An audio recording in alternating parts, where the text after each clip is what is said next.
265일차 고난 속에서의 신앙 리딩 가이드 욥기 12장. 욥은 친구들의 지혜를 조롱하며 대답합니다. 그는 자신도 그들이 알고 있는 것들을 알고 있다고 주장합니다. 욥은 하나님의 주권과 능력을 강조하며 하나님께서 모든 생명의 주관자이시고 지혜와 권능이 그분께 속해 있음을 설명합니다. 그는 하나님의 주권 아래서 인간의 지혜와 계획이 아무것도 아님을 강조하며 모든 것이 하나님의 손안에 있음을 인정합니다. 욥기 13장. 욥은 자신의 무죄를 주장하며 친구들의 잘못된 판단을 비판합니다. 그는 하나님 앞에서 자신의 변론을 펼치기를 원하며 하나님께서 자신의 무죄를 밝혀주시기를 간청합니다. 욥은 자신의 고통 속에서도 하나님께 신뢰를 두고 있으며 하나님께서 자신을 구원하시리라는 믿음을 표현합니다. 욥기 14장. 욥은 인간의 삶이 짧고 고통스럽다는 사실을 탄식합니다. 그는 인간의 연약함과 덧없음을 강조하며 인간은 꽃과 같이 시들고 그림자처럼 밝아진다고 말합니다. 욥은 죽음 이후의 삶에 대한 희망을 표현하면서도 인간의 연약함 속에서 하나님의 주권을 인정합니다. 여기까지가 욥과 친구들 사이 논쟁의 첫 번째 라운드입니다. 극심한 고난 속에서 끝까지 인내하지 못하고 하나님께서 주신 생명을 포기하려는 듯한 욥의 심정을 생각하며 읽읍시다. 욥기 12장. 욥의 대답. 욥이 대답하였다. 지혜로운 사람이라곤 너희밖에 없는 것 같구나. 너희가 죽으면 지혜도 너희와 함께 사라질 것 같구나. 그러나 나도 너희만큼은 알고 있다. 내가 너희보다 못할 것이 없다. 너희가 한 말을 모를 사람이 어디에 있겠느냐. 한때는 내 기도에 하나님이 응답하신 적도 있지만 지금 나는 친구들의 웃음거리가 되고 말았다. 의롭고 흠없는 내가 조롱을 받고 있다. 고통을 당해보지 않은 너희가 불행한 내 처지를 비웃고 있다. 너희는 넘어지려는 사람을 떠민다. 강도들은 제 집에서 안일하게 지내고 하나님을 멸시하는 자들도 평안히 산다. 그러므로 그들은 하나님까지 자기 손에 넣었다고 생각한다. 그러나 이제 짐승들에게 물어보아라. 그것들이 가르쳐 줄 것이다. 공중의 새들에게 물어보아라. 그것들이 일러줄 것이다. 땅에게 물어보아라. 땅이 가르쳐 줄 것이다. 바다의 고기들도 일러줄 것이다. 주님께서 손수 이렇게 하신 것을 이것들 가운데에서 그 무엇이 모르겠느냐. 모든 생물의 생명이 하나님의 손안에 있고 사람의 목숨 또한 모두 그분의 능력 안에 있지 않느냐. 귀가 말을 알아듣지 못하겠느냐. 혀가 음식 맛을 알지 못하겠느냐. 노인에게 지혜가 있느냐. 오래 산 사람이 이해력이 깊으냐. 그러나 지혜와 권능은 본래 하나님의 것이며 슬기와 이해력도 그분의 것이다. 하나님이 헐어버리시면 세울 자가 없고 그분이 사람을 가두시면 풀어줄 자가 없다. 하나님이 물길을 막으시면 땅이 곧 마르고 물길을 터놓으시면 땅을 송두리째 삼킬 것이다. 능력과 지혜가 그분의 것이니 속는 자와 속이는 자도 다 그분의 통치 아래에 있다. 하나님은 고관들을 벗은 몸으로 끌어가게 하시는가 하면 재판관들을 바보로 만드시기도 하신다. 하나님은 왕들이 결박한 줄을 풀어주시고 오히려 그들의 허리를 포승으로 묶으신다. 하나님은 제사장들을 맨발로 끌어가게 하시며 권세 있는 자들을 거꾸로 들이신다. 하나님은 자신만만하게 말을 하던 사람을 말문이 막히게 하시며 나이 든 사람들의 분별력도 거두어 가시고 귀족들의 얼굴에 수치를 쏟아 부으시며 힘 있는 사람들의 허리띠를 풀어버리신다. 하나님은 어둠 가운데에서도 은밀한 것들을 드러내시며 죽음의 그늘조차도 대낮처럼 밝히신다. 하나님은 민족들을 강하게 하시고 망하게도 하시며 뻗어나가게도 하시고 흩어버리기도 하신다. 하나님은 이 땅 백성의 지도자들을 얼이 빠지게 하셔서 길 없는 거친 들에서 방황하게 하신다. 하나님은 그들을 한 가닥 빛도 없는 어둠 속에서 더듬게도 하시며 술 취한 사람에게 비틀거리게도 하신다. 욥기 13장. 내가 이 모든 것을 내 눈으로 똑똑히 보고 내 귀로 다 들어서 안다. 너희가 아는 것만큼은 나도 알고 있으니 내가 너희보다 못할 것이 없다. 그러나 나는 전능하신 분께 말씀드리고 싶고 하나님께 내 마음을 다 털어놓고 싶다. 너희는 무식을 거짓말로 때우는 사람들이다. 너희는 모두가 돌팔이 의사나 다름없다. 입이라도 좀 다물고 있으면 너희의 무식이 탈로 나지는 않을 것이다. 너희는 내 항변도 좀 들어보아라. 내가 내 사정을 호소하는 동안 귀를 좀 기울여 주어라. 너희는 왜 허튼 소리를 하느냐?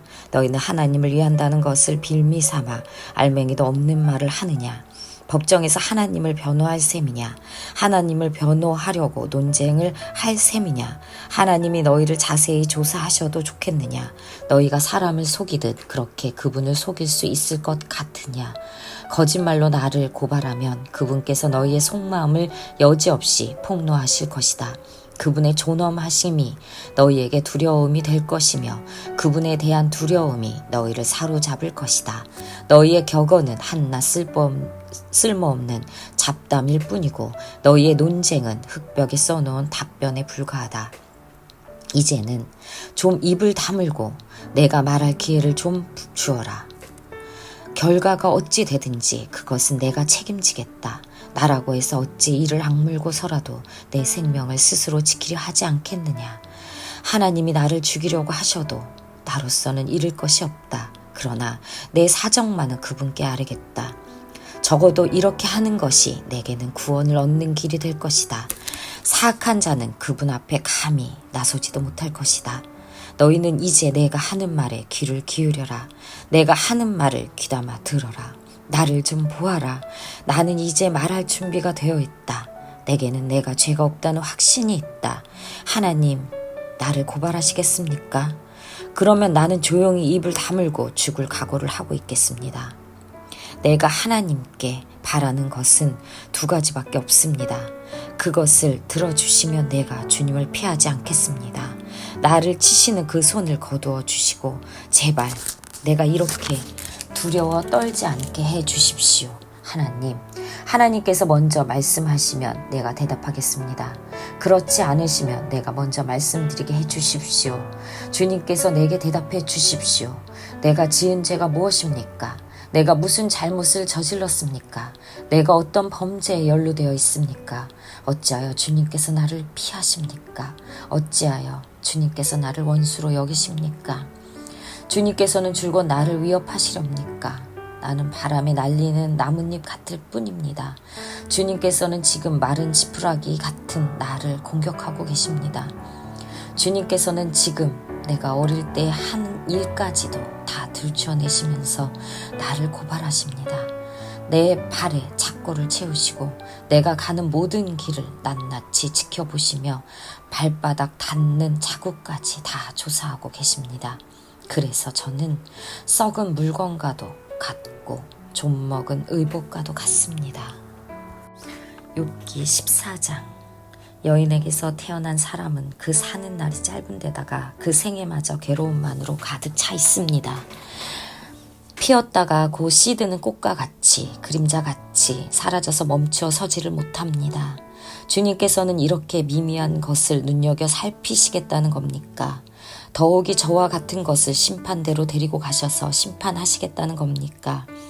그 누가 불결한 것에서 정결한 것이 나오게 할 수 있겠습니까?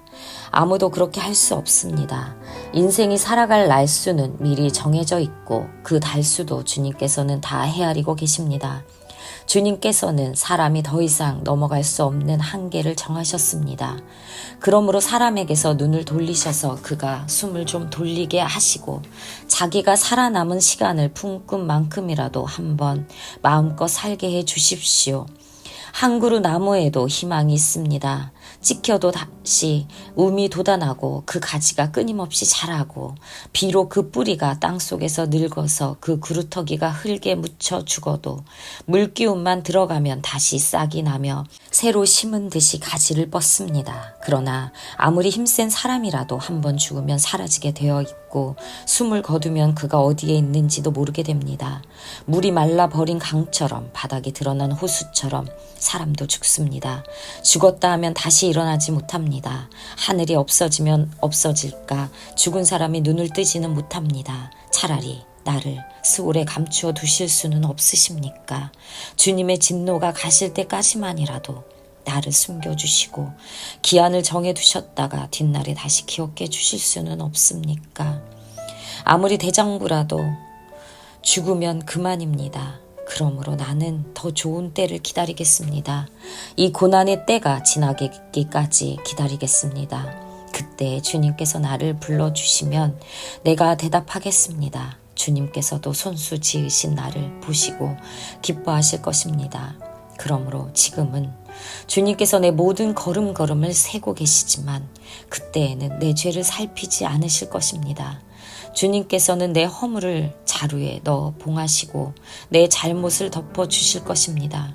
산이 무너져 내리고 큰 바위조차 제자리에서 밀려나듯이 물이 바위를 굴러내고 폭우가 온 세상 먼지를 급류로 씻어내듯이 주님께서는 연약한 사람의 삶의 희망도 그렇게 끊으십니다. 주님께서 사람을 끝까지 억누르시면 창백하게 질린 얼굴로 주님 앞에서 쫓겨날 것입니다. 자손이 영광을 누려도 그는 알지 못하며 자손이 비천하게 되어도 그 소식 듣지 못합니다. 그는 다만 제 몸 아픈 것을 느끼고 제 슬픔만을 알 뿐입니다.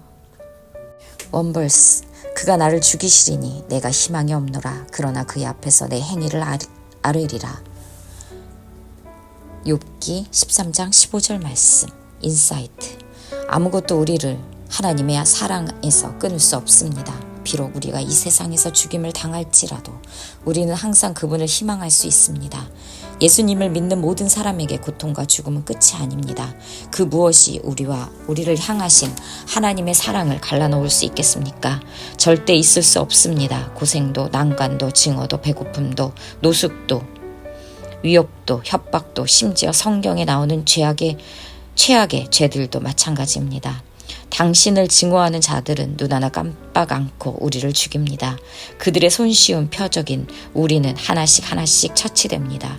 그 무엇도 우리를 동요시키지 못합니다. 예수께서 우리를 사랑하시기 때문입니다. 나는 절대적으로 확신합니다.